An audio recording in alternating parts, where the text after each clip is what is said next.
Assalamualaikum warahmatullahi wabarakatuh. Saya Yudi Pramuko. Alhamdulillah wassalatu wassalamu ala rasulillah. Kita akan merespon Habib Rizik Syihab ya. Dia ingin orang-orang yang bikin rusak negeri ini selama 10 tahun terakhir, siapapun dia, harus diseret ke proses hukum. Yang korupsi, yaitu tentu pejabat-pejabat itu yang korupsi, yang terlibat judi online, yang membackingi judi online, kemudian yang terlibat pembunuhan, terlibat korupsi oleh Prabowo, itu harus dibersihkan, diseret. Nah, dia posisi Habib Rizik Syihab itu hanyalah amar ma'ruf nahi mungkar ya. Jadi kekuatan dia hanya moral, dia nggak punya perangkat aparat untuk membereskan itu semua, dan makanya dia nitipkan pesan itu ke Prabowo ya. Jadi kata dia Prabowo harus didukung dan juga harus dikritik ya, tapi dipuji kalau benar, tapi bukan berarti harus jadi penjilat gitu. Kalau pemerintahan kemarin kan banyak yang menjadi penjilat tuh, pemuja, tapi nggak kritis ya.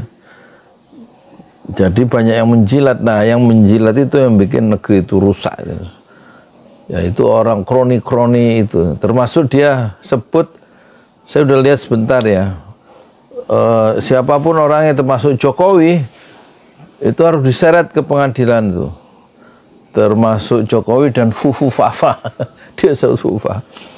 Harus diseret, harus bertanggung jawab ya terhadap orang-orang siapa saja yang merusak negeri ini selama 1 dekade. Kita lihat ya respon dari ucapan dari Habib Rizik Syihab. Ini sebenarnya diambil di IBF TV. IBTV itu Islamic Brotherhood ya, Islamic Brotherhood TV, pengganti dari Front Pembela Islam TV ya. Saudara, yang ingin saya ingatkan di sini bahwa penegakan hukum di Indonesia yang carut marut selama ini, saudara, khususnya satu dekade 10 tahun terakhir, saudara, demokrasi dirusak, hukum ditabrak, korupsi merajalela, judi di mana-mana, hancur-hancuran ini. Demokrasi ditabrak, yaitu banyak kejahatan konstitusi, termasuk peraturan Mahkamah Konstitusi MK yang memuluskan anaknya Jokowi menjadi calon wakil presiden lewat keputusan Mahkamah Konstitusi yang dibuat oleh Anwar Usman ya, nomor 90, dan diketok palunya, disahkan tanggal hari Senin 16 Oktober 2023 itu dirusak demokrasi yang jelas-jelas. Terus korupsi merajalela itu apa misalnya? Tahun 2019 Indonesia Corruption Watch itu mencatat ada di zaman Jokowi itu tahun 2019 ada korupsi kasusnya 271, dan 4 tahun kemudian Desember 2023 korupsi itu meningkat sampai 3 kali lipat ya, menjadi 791, dari 271 menjadi 791. Itu menurut catatan Indonesia Corruption Watch. Nah, itu mungkin yang disebut oleh Habib Rizik korupsi merajalela. Ya dibiarin korupsi, nggak diberantas itu. Ini negeri, saudara. Maka itu saya berharap mereka-mereka yang telah merusak negeri ini selama 10 tahun jangan dibiarkan. Jangan dibiarkan. Seret. Tapi mereka harus dituntut pertanggungjawabannya. Setuju? Maka itu saya minta dengan tulus, dengan sangat hormat kepada yang kami hormati Bapak Presiden Haji Prabowo Subianto. Tolong Pak, bersihkan pemerintahan Bapak dari orang-orang yang bermasalah, baik bermasalah dengan korupsi, bermasalah dengan judi, bermasalah dengan pelanggaran HAM, bermasalah dengan segala kemungkaran dan kerusakan negeri. Jadi yang disebut harus dibersihkan di pemerintahan sekarang oleh Prabowo selaku presiden adalah orang-orang yang punya kaitan masalah dengan korupsi, dengan judi, dengan pembunuhan, ya, dan dengan segala macam persoalan merusak negeri ini. Disebut pembunuhan itu pelanggaran HAM, itu tentu dibunuhnya ya 6 orang santri Habib Rizik Syihab di kilometer 50 pada tanggal 7 Desember 2020 juga. Belum sebulan saat Habib Rizik itu baru tiba di Indonesia setelah diisolasi secara politik, nggak boleh pulang selama 3 tahun 7 bulan di Mekah. Begitu pulang, nggak dibantu kepulangannya oleh pemerintah Jokowi kan, tapi berdasarkan usaha-usaha dari Habib Rizik, berdasarkan dari dirinya sendiri dan teman-temannya. Dan mendaratlah 10 November tuh hari Rabu di Indonesia tahun 2020. 7 Desember ya dikejar ya rombongan dakwah Habib Rizik di Cikampek kilometer 50 dan 6 orang anak santri itu dibunuh. Nah, ini yang bunuh itu siapa?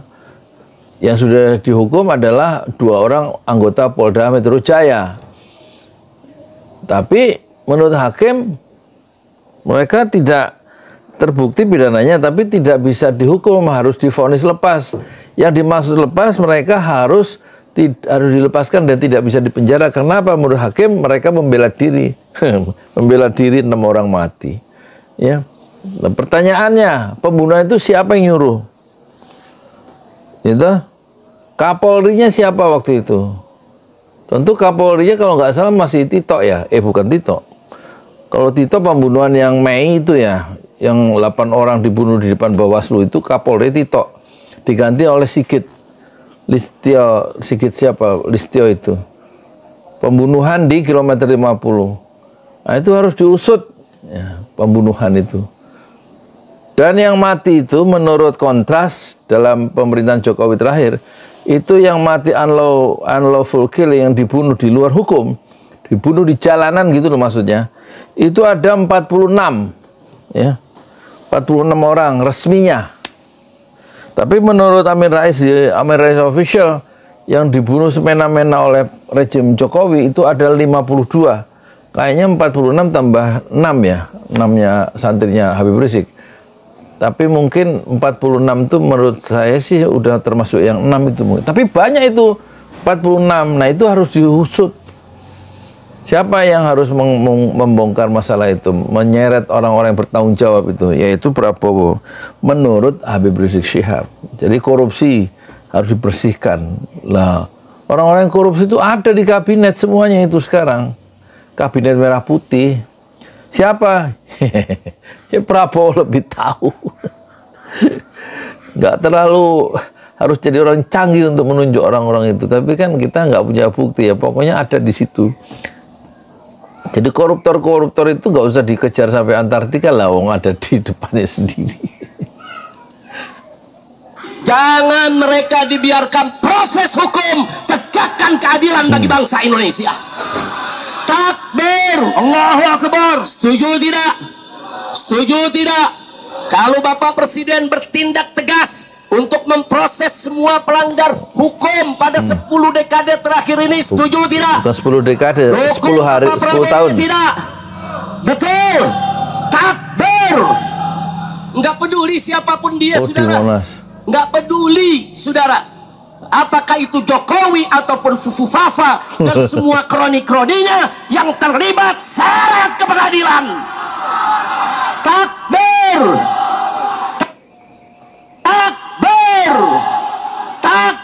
Ini orang-orang yang salah itu bergetar ya hatinya karena ketakutan dan dosa-dosa, kekeliruan pengambilan keputusan itu mereka takut ya dengan kesalahan-kesalahan sendiri.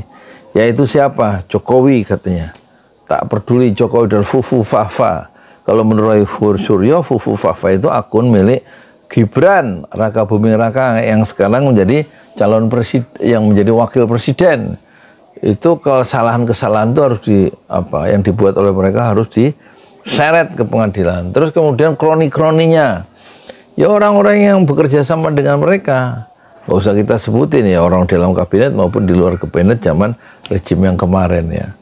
Mereka harus Apa orang-orang yang bermasalah itu harus diseret ke pengadilan menurut siapa? Menurut Habib Rizik Syihab. Ini bagian dari amar ma'ruf nahi mungkar.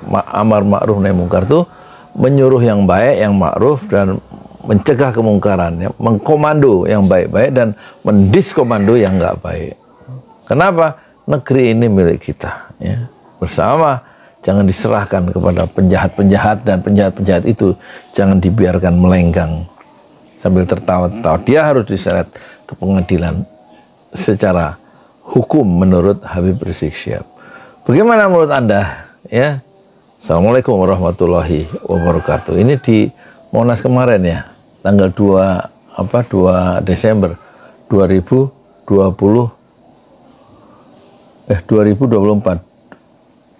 2 Desember 8 tahun yang lalu saya ikut di Monas ya. Tanggal hari Jumat. Ya. Kalau ini kan hari Selasa ini.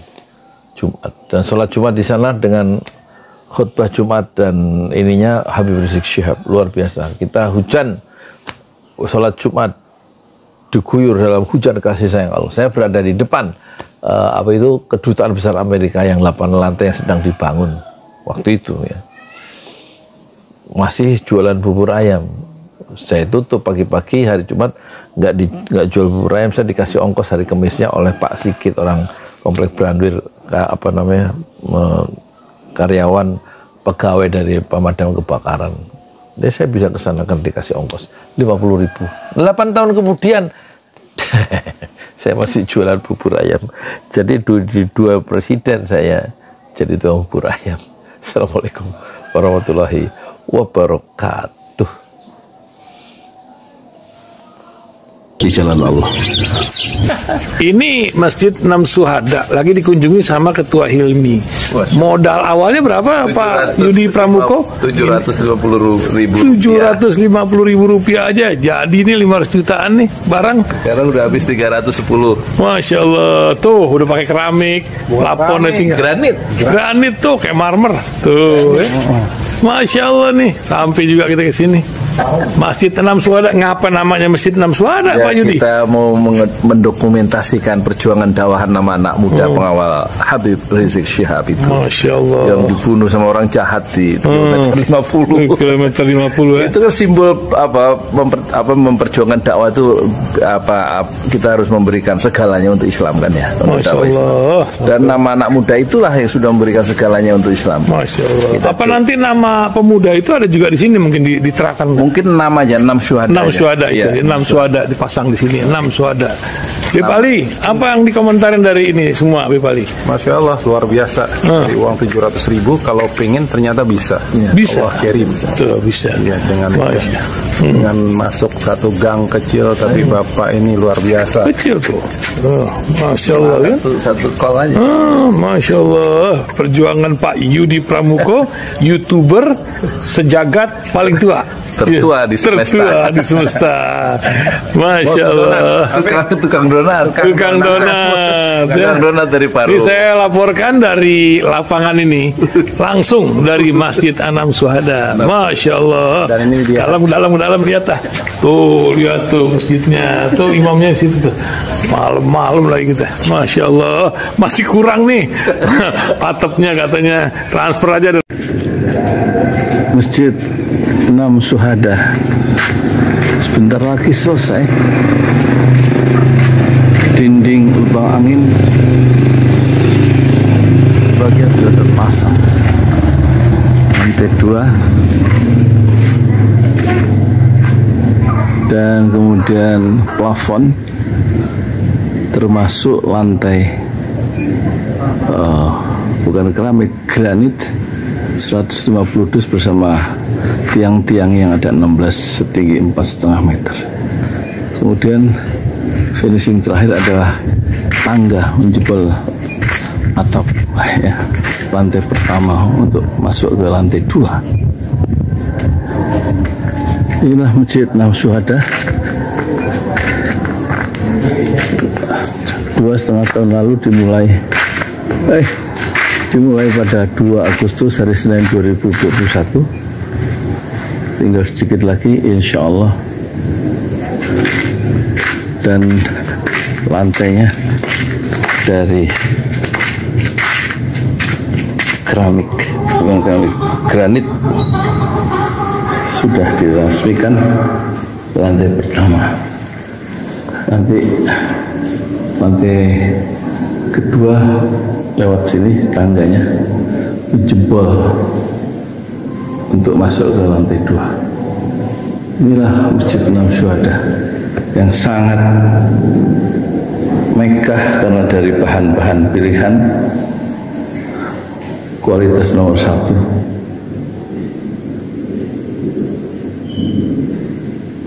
Tinggal sekitar 80 juta lagi finishing lantai atas selesai, insya Allah.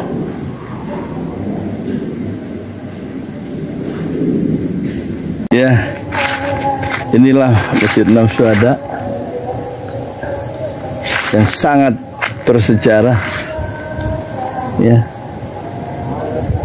dalam sejarah dakwah Indonesia modern, insya Allah, karena ini dibangun dalam konteks kezaliman rejim penguasa yang sudah membunuh 6 santri dari front Laskar Front Pembela Islam, dan kita abadikan pengorbanan dan perjuangan dakwah mereka, sehingga kita sebut namanya Masjid 6 Syuhada. Mereka mengawal perjalanan dakwah gurunya Habib Rizik Syihab, dan mereka dicegat oleh orang-orang jahat di kilometer 50. Saya Yudi Pramuko, tukang donat dari Parung Juber, tertua di semesta Fasbir Sabrun Jamila. Bersabarlah dengan kesabaran yang indah. Assalamualaikum warahmatullahi wabarakatuh.